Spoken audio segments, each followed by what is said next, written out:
What up? Okay, all right. 8 years ago, Brennan was a freshman, and he sat here at Oasis, and 8 years ago, I was a parent to a 1-year-old, and I'm 10 years older than Brennan. And what I love about this ministry and being a part of Oasis and being able to come back and preach and speak is the age of what it means to be a young adult continues to increase as I keep getting invited back. So thank you for having me. It's good to be here. Just over a year ago, my family, I'm married to Abby. We've been married for, I should remember this, 14 years, almost 14 years. We have 4 children. And a year ago, my family, along with Abby's entire family, got to go to Disney World, which I was told before we went was the happiest place on earth. And if you go with 4 children and a 2-month-old, it's not close to that. It can be a little tough. But we had the privilege of being able to go, and it was 10 adults and 14 kids total, and it was way too many people, and it was really aggressive, but had some fun. And with Disney World, with going to certain stories and meeting characters and going on rides, there's aspects of waiting that you just have to prepare for. And as an adult, as a 36-year-old adult, I could kind of prepare for the waiting, even though I'm not good at it. It was trying to get my 4 children to know, outside of our 2-month-old, that like, hey, there's gonna be moments where we're gonna wait. And so me and Abby were prepping for it, and it's how bring all the snacks, and what's the distractions we can bring in the midst of this waiting, and all the things. And I don't know about you guys, but again, I don't like waiting.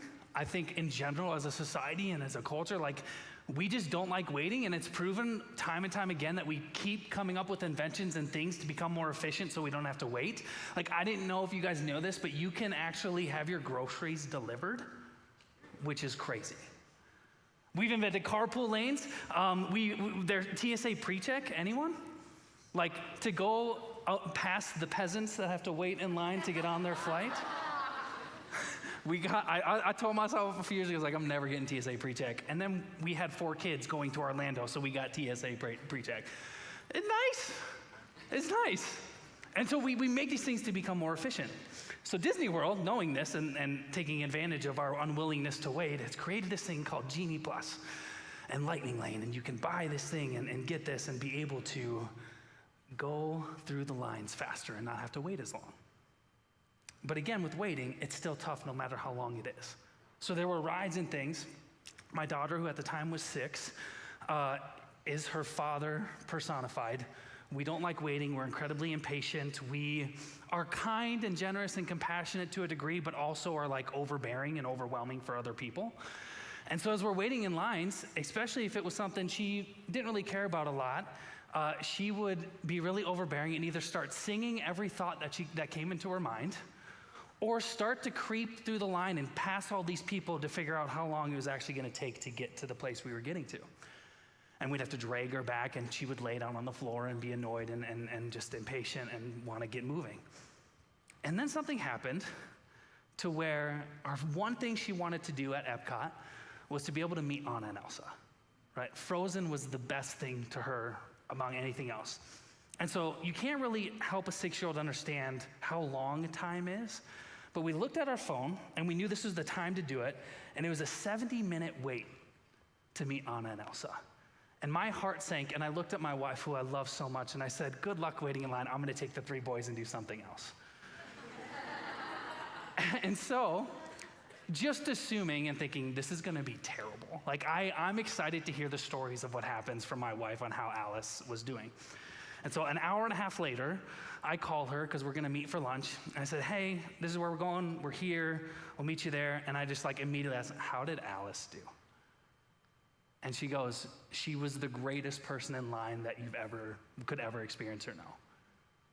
There was 2 little girls in front of her that were also waiting 70 minutes to meet Anna and Elsa, and she was actually helping those girls just in her compassionate and kindness be able to get through the line a little faster just by distracting them. She was patient. She wasn't annoyed. She still sang, but like singing's awesome, so.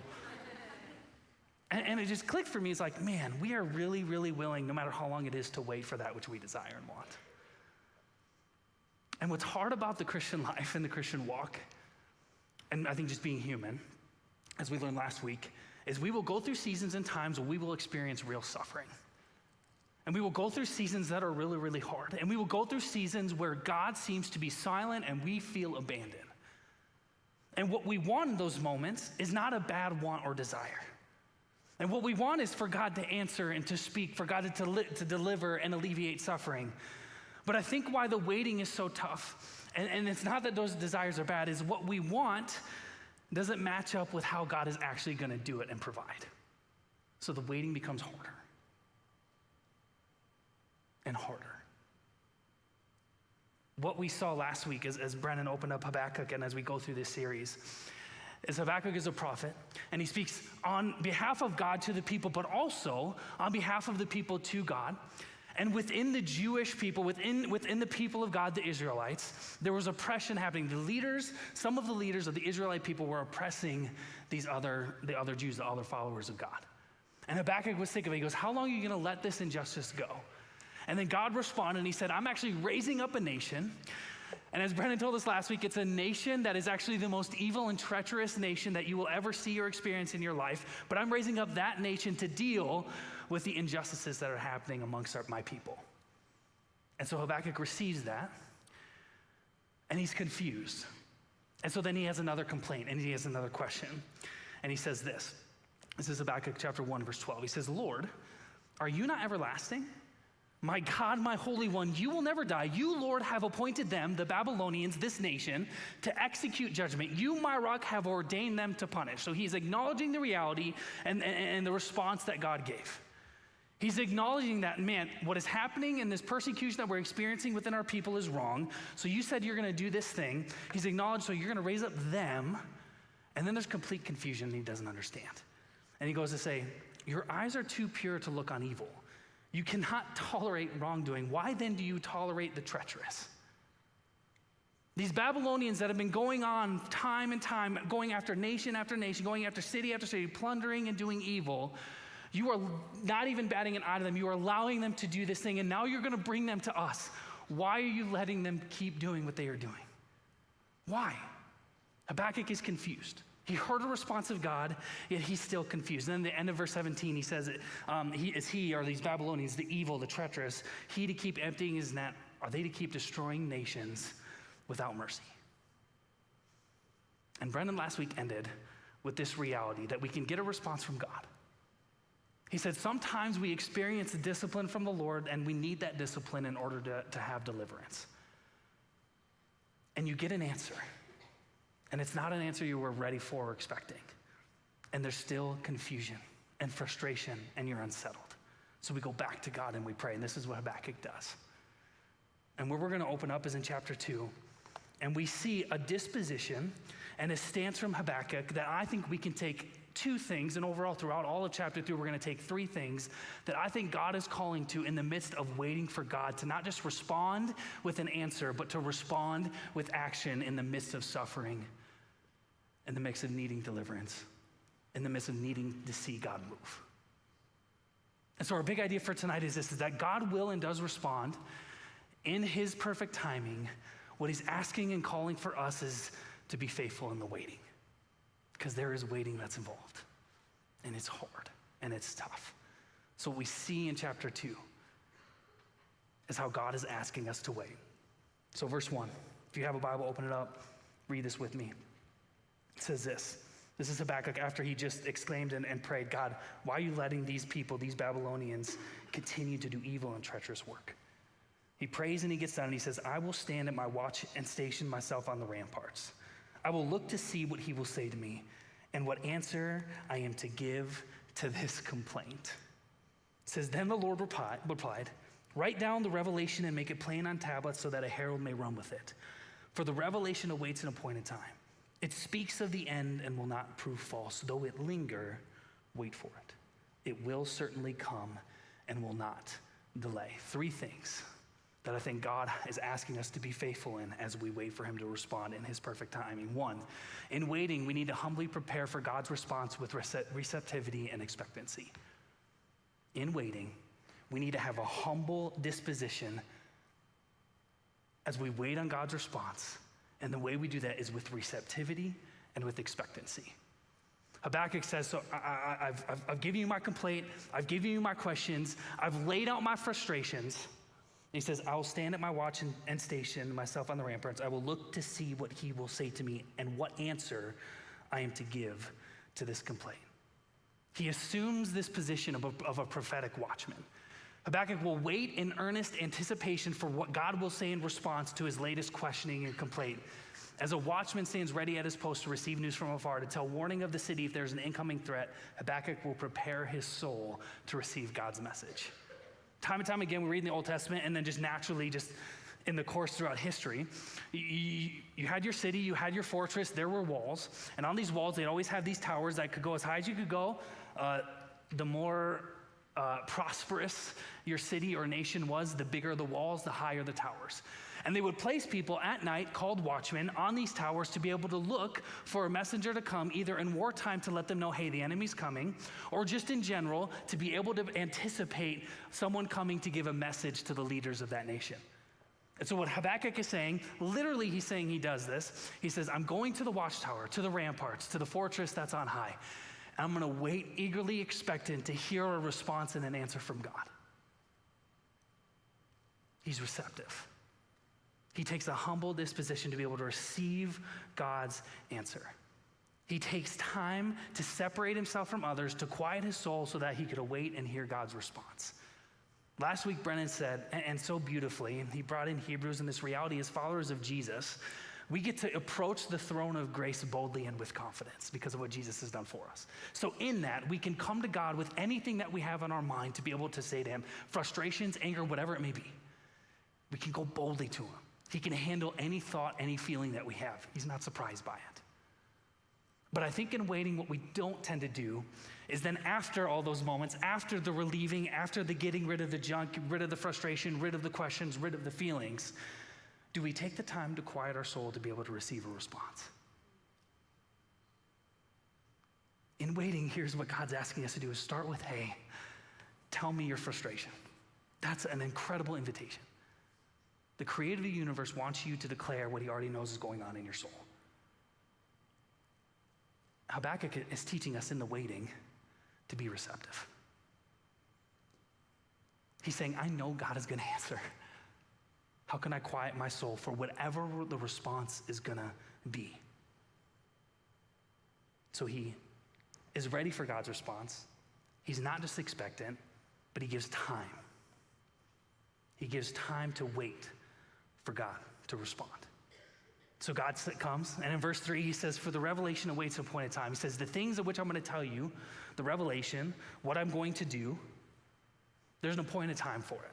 So he, like in his grace and in his sovereignty, he's already setting up Habakkuk to know, like, hey, there's going to be a waiting period for this. I'm going to give you the promise. I'm going to give you the revelation, but there's going to be a waiting period. He says, it speaks at the end and it will not prove false. It's going to happen. I'm going to come through, but it's going to linger. And this idea of linger is not just like a little bit of a slow response. I'm a slow appetite. It's like, it's this sludging, like painful waiting to the point of you may not see this come to fruition. And not even that you may not see this happen, but it most likely is not going to happen in the way that you anticipate and expect. But he says, wait for it, because it's going to come and it's going to happen. God has reminded Habakkuk that he can be trusted even when he seems silent in the moment. So he quiets his soul. He waits for the Lord's answer. He's expecting him not just to answer with words and a prayer and promises, but to answer in action, to respond with movement, to restore and to redeem, to do what God can only do. He's waiting to receive, and he's expectant that God is going to do it. The second thing we see in waiting, we must remember that what God has promised, we must remember what God has promised because it helps bring proper perspective. We must remember what God has promised because it helps bring proper perspective. Right in verse 2, he says, the Lord will probably write down this revelation and make it plain on tablets so that a herald may run with it. There's many reasons why we need to write things down. I don't know, again, like just a little bit of an open idea of if you're into me. I'm really impatient. I don't like waiting. I'm very forgetful. I'm incredibly forgetful. And I don't know if Habakkuk was forgetful, but there's a really, really profound reason and understanding of why the Lord is saying, hey, like I'm gonna tell you this, but he's reminding him, hey, you need to write this down. Because the lingering and the waiting that you're gonna have, it's gonna be longer than you desire. It's gonna be longer than the people probably want to experience, but write it down. 2 reasons. 1, when it comes to fruition, when that which I have promised and revealed to you happens, you're gonna be able to look back and say, hey, God said this is gonna happen and he fulfilled it. 2, we are really forgetful people. And because we're forgetful, because we need to be reminded of things constantly, we tend to, in the midst of suffering, in the midst of God being silent, in the midst of seeing just a frustrating situation and desiring for God to move in it, we tend to forget the promises of God. We forget his character. We forget what he's told us. And so because we're forgetful, we tend to have a bad perspective. In those waiting moments, in those seasons where either God is silent, where he's not moving, where we're praying for healing and it doesn't happen, and I'm praying for healing again and I don't know if it's gonna work out the way that I think it should or want or desire to work out, we start to get these little thoughts and lies into our heads, and they become bad perspective of what is reality and what is truth. Because we're forgetful, we tend to believe or think that God doesn't see us. That's false perspective. Because we're forgetful, we start to tend to maybe believe that God doesn't care. I'm praying, I don't think you're hearing me. I'm asking you to respond and to be here. I don't see you move. Do you care? Are you here? And that leads to, are my prayers even being heard? Are you heeding that which I am asking and just delivering and giving and offering? And we get frustrated because we are forgetful. We get frustrated with what God is or isn't doing. And our minds need to be adjusted. We need to gain a proper mindset, a proper perspective. Because God's perspective is always different from ours. Let's just say always. There's moments where they align, especially when we remember his promises, when we remember his goodness, when we remember his character. But it's so easy for our perspective to get lost because we're limited by time and space and God is not. Our way of thinking sees only in part. God's way of thinking sees everything, the whole. And so when we remember the promises of God, when we remember this revelation, when we can remember that he has worked in the past and he's gonna work again, we start to gain proper perspective, which says, God, you do see. Even when I don't think you see, God, help me remember that you see. Even when I feel like you're silent right now, even when I feel like you're not answering in a way, even when I feel like you've continued to let me down in wanting this people that I love to get healed, people that I love to get saved, people that I love to come to know you, Jesus, you still do care. And we remember God's promises, we remember that he hears every word we say, every prayer we utter. Habakkuk went to the tower, he went to the ramparts. He quieted his soul. He got away from people. And he got to a space where he was able to see from God's perspective, to get out of his own mind a little bit, to get out of his own way of thinking. To be frustrated is okay. Will we allow ourselves to quiet our soul to get a spot of being able to receive and expect the Lord to move and remember his word and promises, because it helps us give us a perspective on our situation and circumstances. And so a part of this proper mindset, the Lord continues to answer, and he replies, and in verse 4 he says this. He says, see, the enemy is puffed up, his desires are not upright, but the righteous person will live by his faithfulness.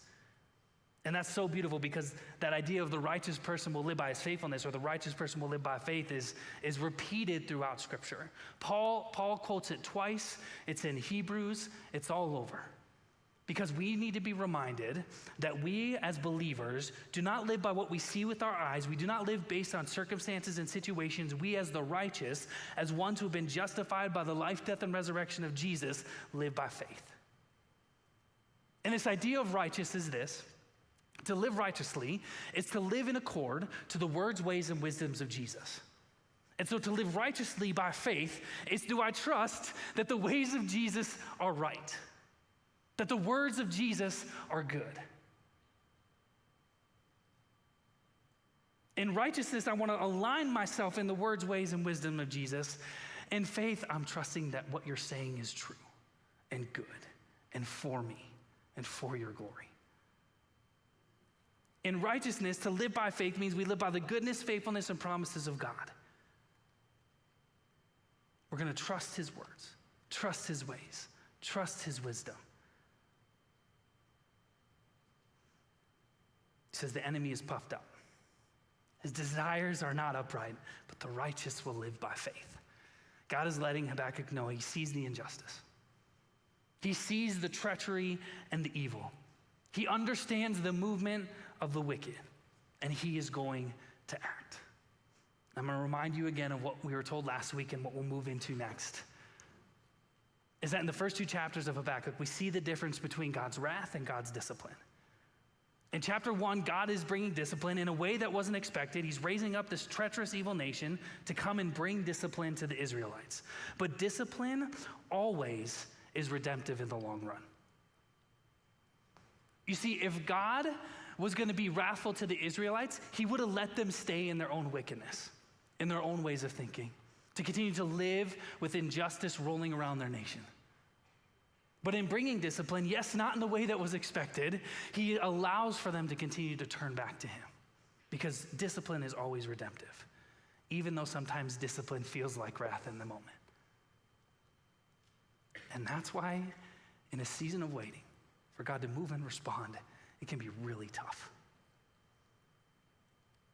I'm thankful for the promise in Hebrews 12 where it says God disciplines those he loves. We're in moments where I need to experience a word from God that is really hard and tough. I know it's for my good because he loves me and desires for me to turn back to him. That's chapter 1. And then in chapter 2, as we go on through verses 6 through 20, we see the destruction of God. We see the wrath of God in play. He's saying, I see the wickedness of this nation.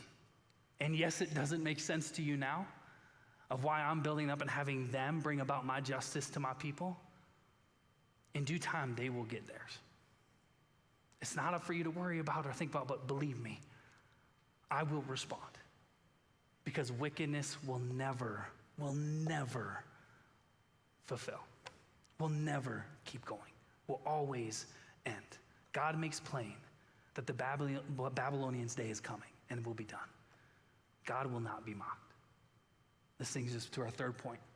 So in waiting, we have a humble disposition to receive and expect God to answer.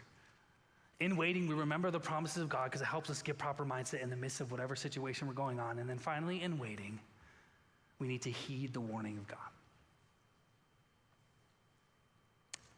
The next 14 verses are 5 woes, or as a lot of the commentaries say, they're 5 divine threats that will come to fruition to those who are the unrighteous. It's wrath coming to those who keep living in ways that are outside the words, ways, and wisdom of Jesus.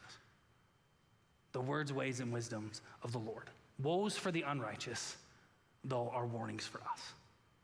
And so in waiting, we heed the warning of God. Verse 6, he goes right into it. He says, will not all of them taunt him and ridicule and scorn, saying, woe to him who piles up stolen goods and makes himself wealthy by extortion. How long must this go on? Will not your creditors suddenly arise? Will they not wake up and make you tremble? Then you will become their prey. Because you, Babylonians, have plundered many nations, the people who are left will plunder you. For you have shed human blood, you have destroyed lands and cities and everyone in them. Here God is telling us, and he's telling Habakkuk, that greed ultimately leads to destruction. And it wasn't just any kind of greed. It was what some scholars said is this imperialistic avarice, which is say it's extreme, aggressive greed to gain wealth and anything material. He's saying this is your why of why you live. Babylonians, you live only to gain things and to extort people, which to obtain something through force, or to extort other people for your own good. Those people, that motive of living will lead to destruction. But he says he has a promise. This is the threat. As the Babylonians have plundered others, they too will learn what it is to be plundered. The age-old promise of you reap what you sow, God will bring about. This is their why. The Babylonians lived for themselves. So the warning for us as followers of Jesus, at least in this, is do we know our why? Do we know our why of life? Do we know our why of following Jesus? What is our why? Do we live, as Paul says, with selfish ambition or with godly ambition? Ambition is not bad. It's what's my why? What's my motive? Is it for myself? Or do I desire to live, again, in the words, ways, and wisdom of Jesus, for God's glory? Saying greed leads to destruction. The wicked are greedy. They only live for themselves. The second one we see in verse 9 says, woe to him who builds his house by unjust gain, setting his nest on high to escape the clutches of ruin. You have plotted the ruin of many peoples, shaming your own house and forfeiting your life. The stones of the wall will cry out, and the beams of the woodwork will echo it. Unjust gain leads to dishonor. This is their what? They desired to have the greatest empire in the history of the world, like all powerful nations, because in power you desire control, and because you desire control, you're going to continue to go after it until you don't have it anymore. Because if you ultimately desire control, desire to be the greatest emperor for your own self, the greatest empire, the greatest person, the greatest whatever, if it's only for yourself, at some point you will get lowered and shamed. But the Babylonians' thinking was, and this is a beautiful imagery, he says, what they did is they set their nests on high to escape the clutches of ruin. And it gives this imagery of an eagle. I don't know if you've seen pictures of this at all. I should have pulled one up. Of where eagles will make their nests on mountains. And they will make them at the highest place possible in order for there to be no other predators that could come and attack them. And so he's saying the Babylonians, what you're desiring to do is you're trying to create such a safe, secure spot in the history of the world that you're gaining all these things, you're plundering all these things, you're not afraid of shedding human blood, that you desire in your control to get to a spot where you can never be destroyed, where you can never experience shame, where you can never be dishonored. And God's saying, that's not how this works. Eventually, all are brought down to the same level. There is no place that God can't reach. The proud will fall.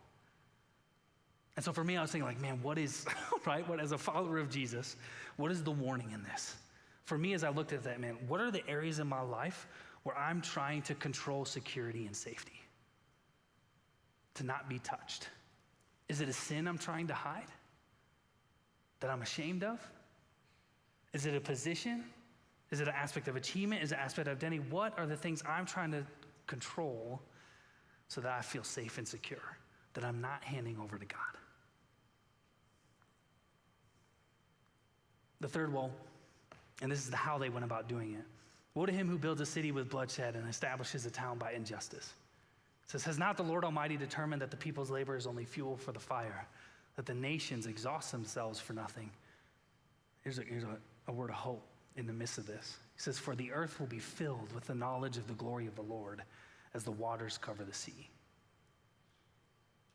The Babylonians built their proud city with the blood of other nations. The third woe, this third threat, involves those who establish their kingdom through violence, bloodshed, and crime. Worldly wise, Babylon stands as a representative of all nations who serve self rather than God. Violence ultimately leads to devastation. And from God's view, he says, man, in verse 3, the nation just exhausts themselves for nothing. You're plundering and pillaging, and you're using violence and bloodshed, and you're just exhausting yourself because what you see in time, I see in greater. There comes a moment and a time where the earth is going to be filled with the knowledge of the glory of the Lord. And I don't have a warning here for us. Here's what I do have. For those of you who have been hurt, those of you who have experienced violence against your body, against your soul, against your mind, against your heart, I pray that you know justice will happen.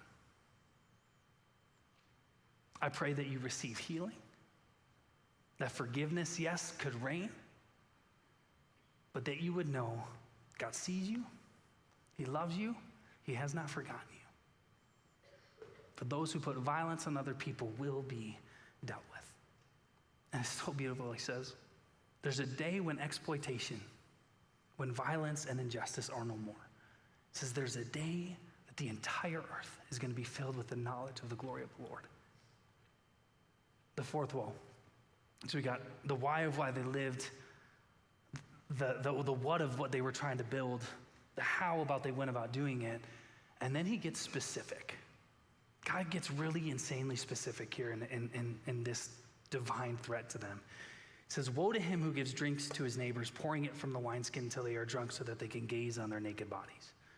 You be filled with shame instead of glory. Now it's your turn.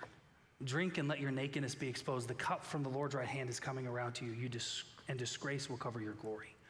The violence you have done to Lebanon will overwhelm you, and your destruction of animals will terrify you. For you've shed human blood, you've destroyed lands and cities and everyone in them. There is a specificness in this where most likely this is actually what the Babylonians would do is they would get neighbors, other nations that they try to partner with. They would literally try to convince other people to join them, sometimes through threat, other times through false promises. And then they get them to a spot where most likely literally, but also figuratively, they would get them drunk so that they can expose them. And then literally that would happen, but figuratively what this is saying, and he says it in verse 17, the violence you've done to Lebanon will overwhelm you. They would convince these other nations, they'd convince their neighbors to partner with them in their own conquering mission, and then they would backstab them. In Lebanon, they had, I'm sorry, this is an inside joke that I'm not going to explain, but they had what was called cedars of Lebanon, and they were these massive, beautiful, great trees that were used for a ton of things, not just like imagine the redwoods, but greater. So not just visually amazing, but used for all sorts of things. I mean, anything you think of. And it says that they partnered with Lebanon, the Babylonians partnered with Lebanon, and for no reason, I mean, to build their own things that they needed to build, but also just because they had power and control and could, they literally deforested the entire nation of Lebanon. Destroyed that which Lebanon held dear. The warning here for us is, how are we treating our neighbors and friends? Our neighbors, as Jesus tells us, could be our enemy, those we know and don't know. Our friends are those that we sit alongside with and do life with. And then the fifth woe. God proclaims the fact that the Babylonians will be deserted. He says, of what value is an idol carved by a craftsman? This is verse 18. Or an image that teaches lies. For the one who makes it trusts in his own creation. He makes idols that cannot speak. Woe to him who says to wood, come to life, or to lifeless stone, wake up. Can it give guidance? It is covered with gold and silver, and there is no breath in it. Some would say in many ways, this aspect of idolatry is worse, where the first four warnings and woes were against people, human to human. This last one, God says, this is against me. You have put in my place that which you have created. Now, an idol for them were literally these carved images and pictures of things that they would worship, maybe covered in gold, maybe not. But we have idols in our own day. And an idol is this. Idol is anything that dominates your life, taking the place of God. We do this through pleasure, through gaining wealth, through materialism, relationships, anything that dominates our life by taking the place of God. So the warning is this: how do you worship God as creator and sustainer? That he is creator and sustainer? Or do you worship that which is man-made? And to worship, there's aspects of how you're spending your time. Where's your treasure going? How are you using your talent? Where's your attention? What idol in your life needs to be destroyed? But he ends with a final word for all men. In verse 20, he says this. Closes the chapter by saying, but the Lord is in his holy temple. Let all of the earth keep silence before him. In his temple, his place, is heaven. It's not just a building made by man. It's an aspect in a place where not just God is to be worshiped, but its presence and power fill. God does not lie hid under gold and silver as the idols of Babylon, but fills and reigns in heaven and fills heaven, and therefore supports and helps his people. He can never be destroyed, never be touched.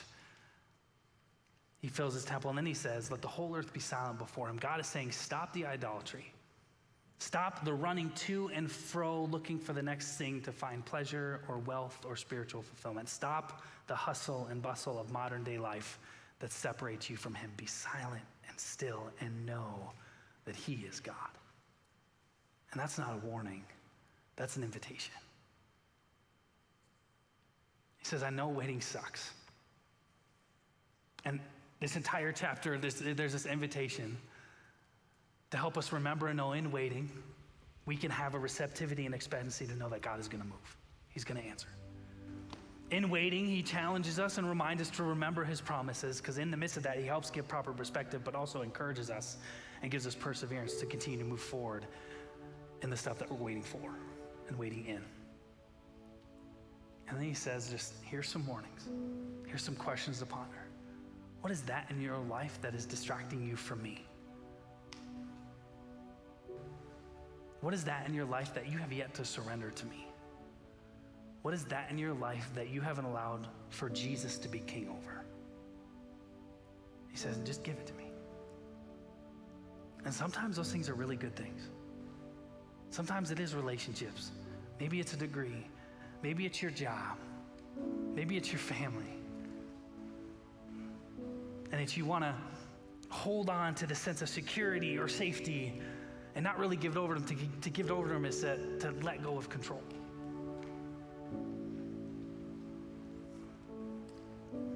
We acknowledge that God is in control and need to, because God knows what he's doing. There's a lot of aggressive things in the scripture. I want to go back to verse 4, 14, and 20. 4, where he reminds us that the righteous live by faith. 14, where he says there's a moment in time where the entire earth, there's going to be a knowledge of wisdom that comes, where the entire earth is going to know and have knowledge of the glory of the Lord. And then verse 20, he says, the Lord's in his temple. It can't be touched. His power and presence are immovable. So be silent before him and know that he is God. So in contrast to the proud heart of the Babylonians, the righteous are operating in faith to God. In contrast to the widespread conquest of the Babylonians, Habakkuk tells us that there will come a time when the whole earth is filled with a wisdom that acknowledges God. And in contrast to the dead idols of this world, the living Lord is in his holy temple. He teaches us that instead of looking at the vain, pointless things of this world, we should be looking to Almighty God and trusting him. Why? Because God will and does respond. We just need to be faithful.